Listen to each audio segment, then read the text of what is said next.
saya ulangin tadi ke Mbak Shirley.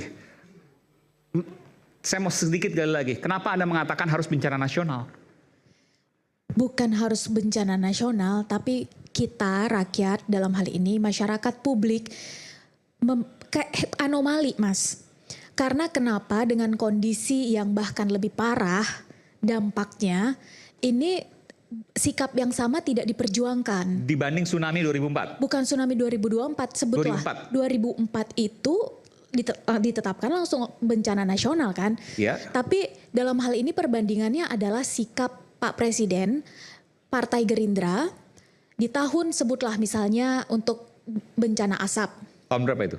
Tahun kalau nggak salah 2014, tolong perbaiki saya salah. Kalau saya salah, 2018 yang terjadi di Lombok itu masih ada di Facebook dan akun sosial medianya Gerindra. Sikap Gerindra saat itu mendorong, mensupport agar bencana itu ditetapkan sebagai bencana nasional dengan tingkat sebutlah yang meninggal atau yang terdampak itu nggak separah sekarang. Kalau sekarang saja sudah dilihat tingkat damage atau kerusakannya itu sudah melebihi dari yang terjadi saat tsunami. Bukan tentang orang yang meninggalnya, Mas, tapi dampak jangka panjangnya. Maka kita semua ini nggak kebayang nih. Saya juga nggak kebayang bersihin lumpur 5 meter tuh gimana caranya. Belum lagi gelondongan banyak banget. Kalau kecil kayu. Oke, tapi ini masif sekali.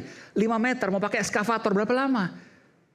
Belum dipatok-patok tanah, itu bayangan saya sebagai orang awam ya. Nanti bikin saya jelaskan. Mungkin saya selesaikan dulu, Mas. Ya. Maka pertanyaan kita sebagai masyarakat awam adalah kenapa ada perbedaan cara Pak Presiden dalam hal ini memang sudah menjadi presiden, punya kapasitas untuk menetapkan itu sebagai bencana nasional, tapi kenapa berbeda?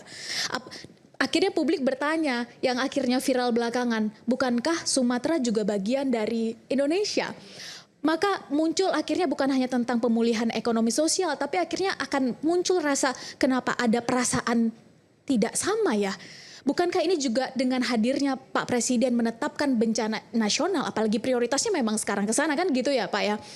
Maka justru Pak Presiden hadir di situ menunjukkan bahwa enggak, kita semua sama kok. Masyarakat yang di 3 provinsi ini juga mendapatkan pembelaan dari Pak Presiden dengan cara yang sama. Itu yang menjadi keanehan atau anomali. Bayangan Anda, ini saya harus fair juga. Bayangan Anda dengan bencana nasional apa sih yang akan lebih?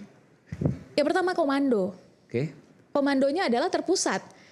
Bahwa tidak ada lagi menurut filantropi A, menurut LAS A, menurut nanti kawan-kawan dari komunitas B, gak ada lagi. Semuanya akhirnya diambil alih oleh pusat.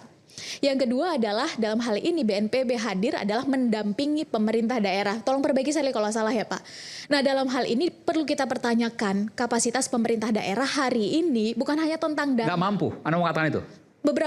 Beberapa kepala sudah menyatakan tidak mampu. Jadi maksudnya kondisi seperti ini yang kita harapkan sampai kepada Pak Presiden sebagaimana adanya. Bukan kemudian apa yang terjadi di lapangan sudah dibungkus sedemikian rupa dengan statistik dan angka-angka tertentu. Karena hari ini yang dibutuhkan rakyat di bawah adalah logistik, bukan angka-angka statistik.